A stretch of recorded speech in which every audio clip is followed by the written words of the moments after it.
Hi ನಮಸ್ತೆ ಎಲ್ಲ ಜೋಯಿ ಮಂದಿಗೆ. ಇವತ್ತು ನಾವು ಎಲ್ಲ ಸ್ನೇಹಿತರು ಸೇರಿ ಒಲಿಗುಡ್ಡ ತೋಟಕ್ಕೆ ಎಳನೀರು ಪಡೆಯಲು ಹೊರಟಿದ್ದೇವೆ. ದಾರಿಯ ಮಧ್ಯದಲ್ಲಿ ಬಸ್ ಕೆಟ್ಟು ನಿಂತಿತ್ತು. ಎಲ್ಲ ಸ್ನೇಹಿತರು ಇವತ್ತಿನ ಉಪಹಾರವನ್ನು ಸೇವಿಸಿ ಖುಷಿಯಾಗಿ ಪ್ರಯಾಣ ಶುರು ಮಾಡಿದ್ದೇವೆ.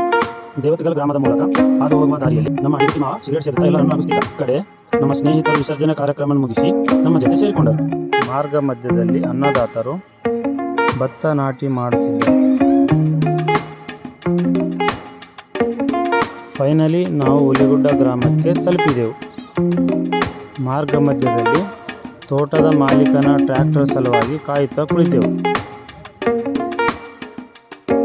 ಅಂತೂ ಇಂತೂ ಟ್ರ್ಯಾಕ್ಟರ್ನ ಜೊತೆ ಟ್ರ್ಯಾಕ್ಟರ್ನ ಮಾಲೀಕ ಕೂಡ ಬಂದ. ಈ ಟ್ರ್ಯಾಕ್ಟರ್ನ ಉಪಯೋಗಿಸಿಕೊಂಡು 4 ಎಕರೆ ಉಳುಮೆ ಮಾಡಿಕೊಂಡು ಜೀವನವನ್ನು ಸಾಗಿಸುತ್ತಿದ್ದಾರೆ. ಎಲ್ಲರೂ ಸೇರಿಕೊಂಡು ಮಾಲೀಕನ ಜೊತೆ ತೋಟದ ಕಡೆ ಪ್ರಯಾಣವನ್ನು ಸಾಗಿಸಿದೆವು.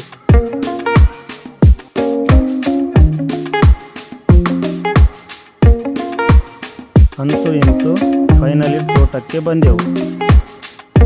ಈ ತೋಟದಲ್ಲಿ ನೇರಳೆ ಗಿಡಗಳು, ಮಾವಿನ ಗಿಡಗಳು, ಸಪೋಟ, ಶ್ರೀಗಂಧದ ಮರಗಳು, ಸೀತಾಫಲ, ಮೋಸಂಬಿ, ನಿಂಬೆಹಣ್ಣು, ತೆಂಗಿನ ಮರಗಳು, ಇನ್ನೂ ಅನೇಕ ಹಲವಾರು ವಿಶೇಷ ಮರಗಳನ್ನು ಈ ತೋಟದಲ್ಲಿ ನೋಡಿದೆವು. ಈ ತೋಟದಲ್ಲಿ ಕೆಲಸ ಮಾಡುತ್ತಿದ್ದ ಯಜಮಾನನನ್ನು ಮಾತಾಡಿಸಿದೆವು.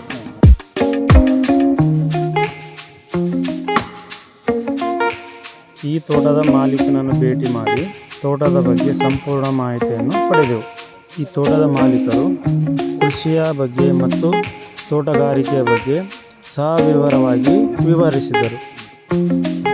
ಮಾಲೀಕನ ಜೊತೆ ತೋಟವೆಲ್ಲ ವೀಕ್ಷಣೆ ಮಾಡಿ ಪ್ರತಿಯೊಂದು ತೋಟದ ಗಿಡದ ಬಗ್ಗೆ ಮತ್ತು ಅದರ ವಿಶೇಷತೆಯ ಬಗ್ಗೆ ಸವಿವರವಾಗಿ ವಿವರಿಸುತ್ತಾ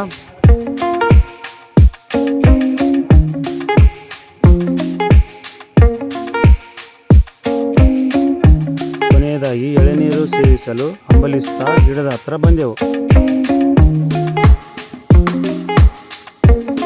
ತೋಟದ ಒಬ್ಬ ಹುಡುಗ ಮತ್ತು ಮಾಲೀಕರ ಸಹಾಯದಿಂದ ಮರದಿಂದ ಎಳೆನೀರನ್ನು ಇಳಿಸಿದೆವು.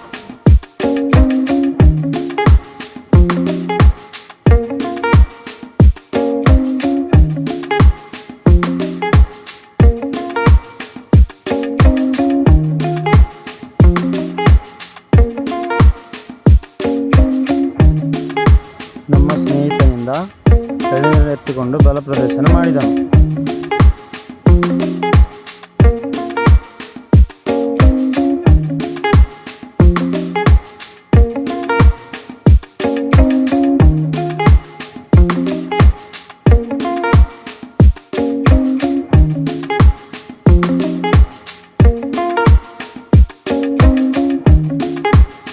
ಎಲ್ಲ ಸ್ನೇಹಿತರು ಸೇರಿ ತಾಜಾ ಎಳೆನೀರನ್ನು ಸವಿದೆವು.